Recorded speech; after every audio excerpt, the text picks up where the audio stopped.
আওয়ামী লীগ কিন্তু নানানভাবে ফিরে আসার চেষ্টা করছে।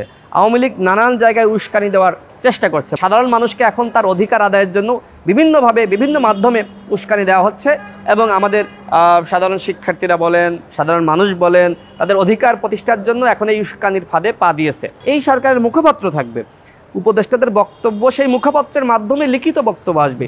এই যে উপদেষ্টারা নানান ধরনের বক্তব্য দিচ্ছে, এই কারণে কিন্তু এই বিশৃঙ্খলাগুলো তৈরি হচ্ছে, তাদেরকে কিন্তু দায় নিতে হবে। সানবিট সব দিবে সামাল।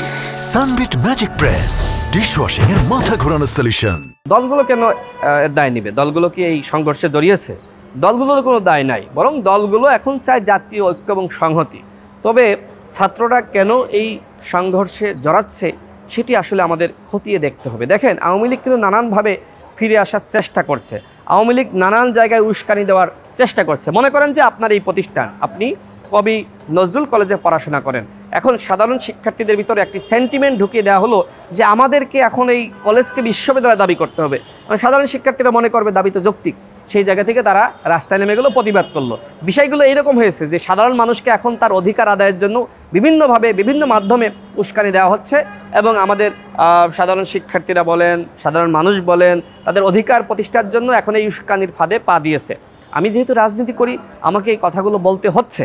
আমি সাধারণ মানুষকে বলবো, সাধারণ শিক্ষার্থীদেরকে বলবো এবং যারা আন্দোলন করছে আমি সকলকে বলবো, দেখেন এই মুহূর্তে আসলে আন্দোলন করা আমাদের কাজ না, এই মুহূর্তে সরকারকে সহযোগিতা করা আমাদের কাজ। কারণ কি? কারণ একটি অভ্যুত্থান হয়েছে যেখানে 1500 থেকে প্রায় 2000 মানুষ শহীদ হয়েছে। আমরা সংখ্যাটা এখনো পর্যন্ত জানি না, তবে অনুমান করা যাচ্ছে সরকারের পক্ষ থেকে এই ধরনের বক্তব্য এসেছে এবং একই সাথে 30,000 মানুষ আহত হয়েছে, হাসপাতালের বিছানায় অনেকে কাতরাচ্ছে। এই অবস্থায় যদি আমরা আমাদের অধিকার আদায়ের জন্য আমরা বিভিন্ন উস্কানির ফাঁদে পা দিয়ে রাস্তায় নামি, তাহলে কিন্তু ঠিক হবে না। আমি সকলকে বলবো, এই মুহূর্তে আপনারা সকলে জাতীয় ঐক্য এবং সংহতি প্রতিষ্ঠায় কাজ করেন।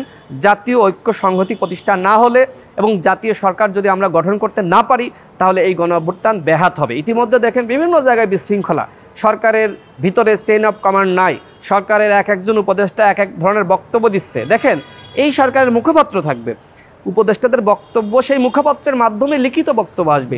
এই যে উপদেষ্টারা নানান ধরনের বক্তব্য দিচ্ছে, এই কারণে কিন্তু এই বিশৃঙ্খলাগুলো তৈরি হচ্ছে, তাদেরকে কিন্তু দায় নিতে হবে। সুতরাং আপনি যদি বলেন যে রাজনৈতিক দলগুলোকে দায় নিতে হবে, আমি বলবো না, এই দায় সরকারকেই নিতে হবে। কারণ সরকারের বিভিন্নজন বিভিন্ন বক্তব্য কেন দিবে, সরকারের বিভিন্নজন বিভিন্ন ধরনের কথাবার্তা কেন বলবে?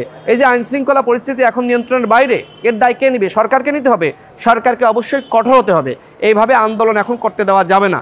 এখন রাষ্ট্র সংস্কারের জন্য সবার সহযোগিতা নিতে হবে এবং দলগুলোর সাথে সরকারের যে দূরত্ব সৃষ্টি হয়েছে, সেই দূরত্ব কমিয়ে দলগুলোর সাথে সংলাপের মাধ্যমে আমাদেরকে এগিয়ে যেতে হবে। আমরা সরকারকে গণ অধিকার পরিষদের পক্ষ থেকে আমরা সহযোগিতা করছি। আমরা দৃঢ় বিশ্বাস করি রাষ্ট্র সংস্কার হবেই। রাষ্ট্র সংস্কার না হলে এই শহীদের রক্ত বৃথা যাবে এবং এই গণ অভ্যুত্থান ব্যর্থ হবে।